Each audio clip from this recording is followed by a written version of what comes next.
Welcome to a new video here on my channel Aperture 1.4. Today I would like to introduce you to a rather unknown Canon FD zoom. It is the normal to telephoto zoom lens Canon FD 3.5 50 to 135 mm.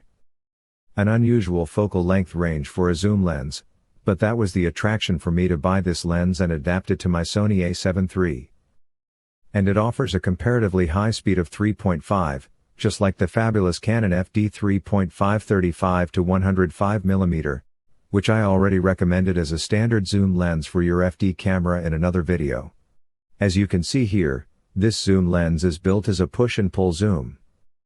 This means that changing the focal length and focusing is done on the same mechanism.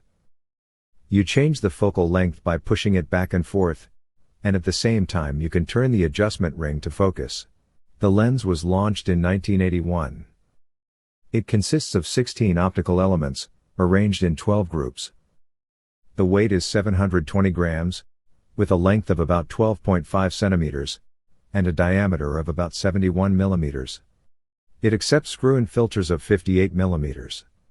The smallest aperture is 32. The apertures are created by 8 blades. The focusing is as smooth as butter.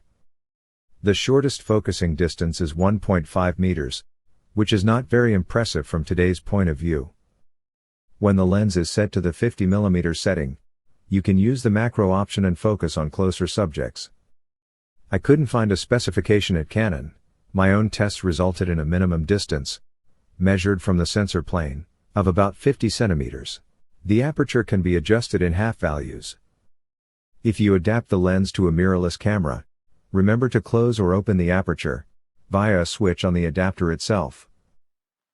Here you can see different aperture values that I set on the lens, and how they are transferred to the camera by pressing the switch on the adapter.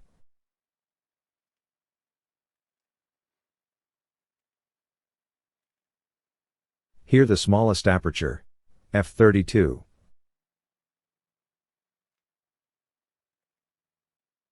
Please note that the aperture is not transmitted to the camera.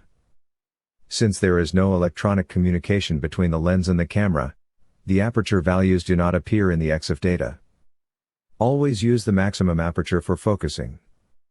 I also use the viewfinder magnifier for exact focusing.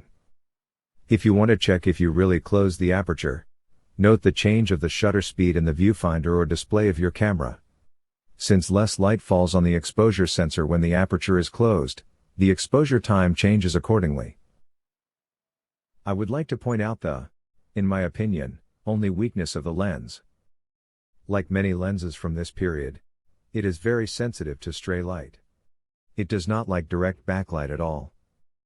Shading with the hand increases the image quality considerably. I did not have the original BS58 hood for this zoom. Of course, you can also use this lens on all Canon FD cameras without any restrictions. In terms of optical quality, it is an excellent zoom lens, only slightly weaker than the Canon FD 3.5 35 to 105 mm. So if you often use the focal lengths of 50 to 135 mm, then you can definitely grab it. I've put some more pictures I took with this lens at the end of this video. As always, I would like to thank you for watching. If you want, subscribe to my channel, leave a like, and visit my homepage at apertureonepointfour.com. And follow me on Instagram at aperture1.4. Thank you and see you on the next video.